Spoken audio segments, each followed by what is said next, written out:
et bienvenue dans mes petits papiers. Je suis Judith, je suis démonstratrice Stampin' Up dans le nord de la France. Et le projet de carte simple et rapide qu'on va réaliser ensemble aujourd'hui, c'est celui-ci. On va faire un petit peu de coloriage, ce qui n'est pas pour me déplaire. On va réaliser ensemble une autre version de la même carte, mais vraiment très légèrement différente. Il vous faudra une base de carte, comme d'habitude, qui mesure 14,85 ou 14,8 cm sur 21 avec un pli à 10,5. Pour le fond, j'ai choisi un autre papier, mais de la même collection qui est toute nouvelle et que vous pouvez acheter là depuis le 1er novembre, qui s'appelle Fleuron sur mesure. C'est une anticipation du nouveau catalogue. Je vais le disposer, le coller avec mon adhésif, c'est scellé.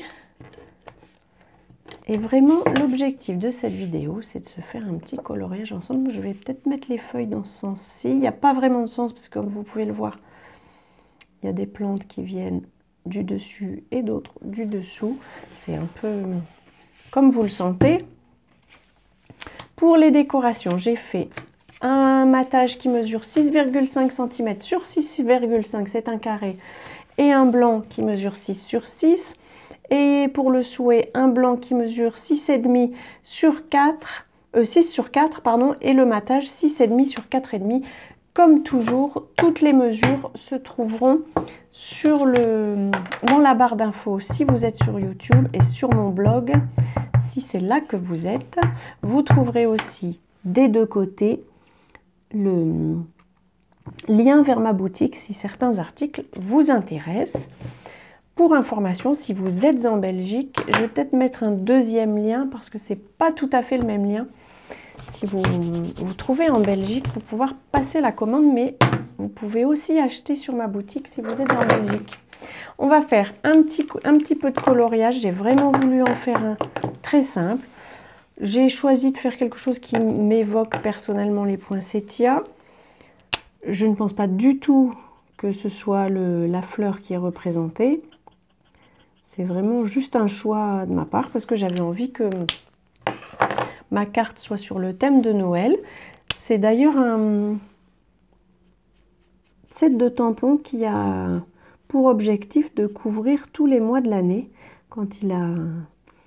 Si vous avez participé à la journée mondiale de la carterie, vous aurez peut-être vu la vidéo avec la styliste, pas la styliste, la designer, ils disent, les Américains, bref, l'artiste qui a créé les illustrations de ce set de tampons.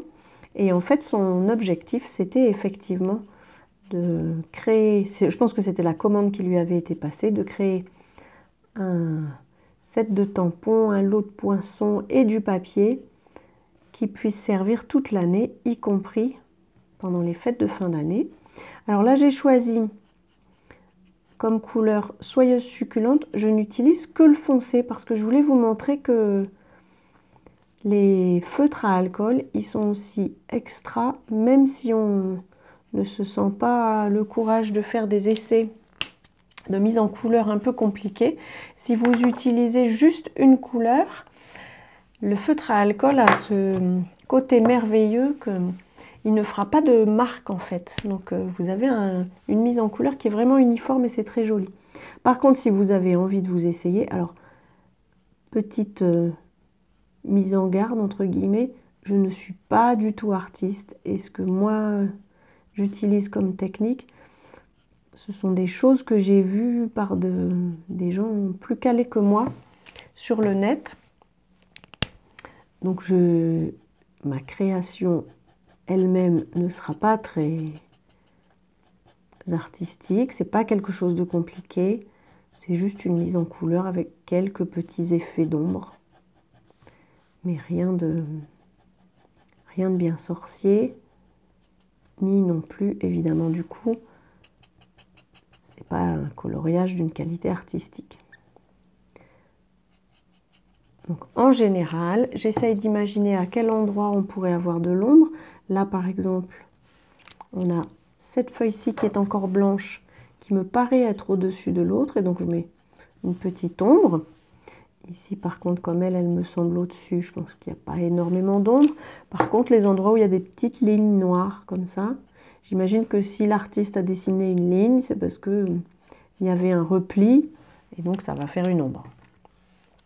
Mais vraiment, il n'y a rien de sorcier là-dedans. Vous pourriez même faire, comme j'ai fait pour les feuilles, n'utiliser qu'une seule couleur. Ça vous fera... Je trouve les feutres à alcool, ça fait un coloriage qui est plein de peps, bien riche, bien marqué. Ça change de la mise en couleur avec les crayons, par exemple. Donc là, je fais sur les petites lignes, sur les feuilles qui sont en dessous, parce qu'à mon avis, il y a un peu d'ombre. Et par contre, il vaut mieux pas faire d'abord toutes les ombres de la fleur, par exemple, et ensuite la couleur plus claire. Il vaut mieux faire des petites zones à la fois, parce qu'il faut que l'encre ne soit pas complètement séchée quand vous appliquez la deuxième couleur. Donc il vaut mieux faire, là, pour une fleur, on fait feuille à feuille. Ça ira très bien. Alors ce pétale-ci m'a l'air d'être en dessous, donc je lui fais de l'ombre. Là, pour moi, vers le centre, il y aura forcément un peu d'ombre. Hop. Et voilà. Et ça me suffit. Ça fait quand même des petits effets d'ombre et de...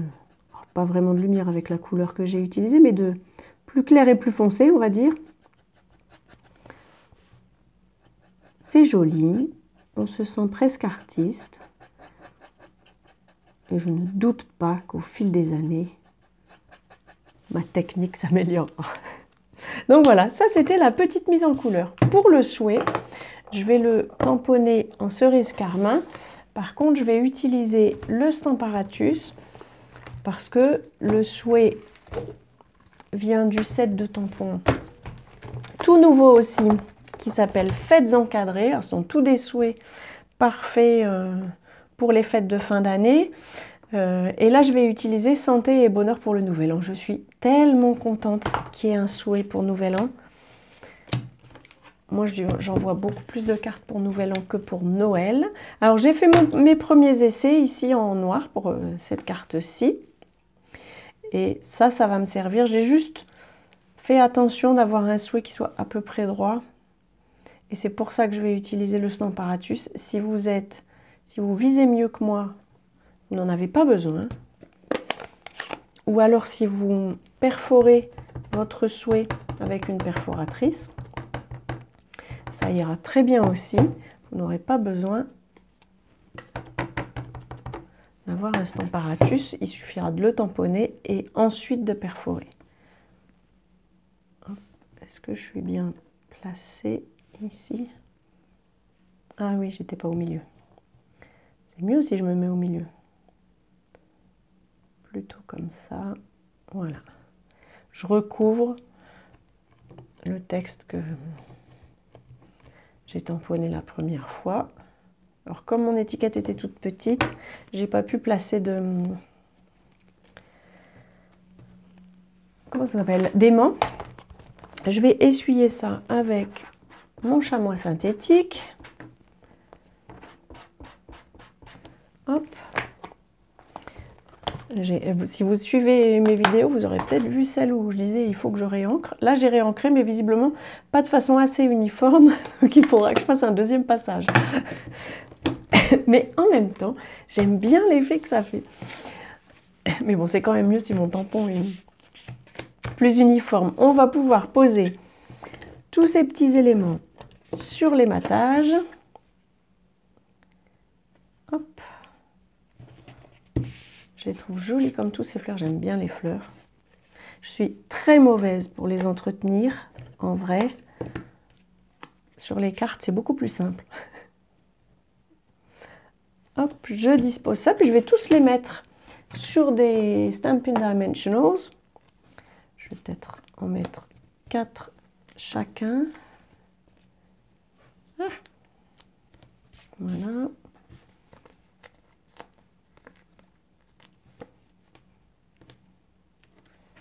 Ça ira très bien. Et je vais pouvoir coller ça sur ma carte en essayant d'être droit. Hop. Et le souhait, et voilà. Et je trouve ça vraiment tout simple, mais tout joli. Les cartes n'ont pas forcément besoin d'être complexes pour être jolies, et pour les fêtes, du coup, ce sera parfait. Voilà, un petit... un modèle de carte, un sketch, comme on dit, de carte qui est vraiment tout simple, qui peut être adapté avec plein d'illustrations. Et puis c'était pour moi l'occasion de vous présenter les nouveaux sets de tampons et puis le papier que je trouve assez sympa et effectivement bien adapté et au fait et pour le reste de l'année, pour le printemps par exemple. Voilà, j'espère que cette carte vous aura inspiré. Si c'est le cas, pensez au petit pouce. Je vous souhaite avant notre prochaine rencontre de passer de belles journées créatives et bien entendu, je vous embrasse.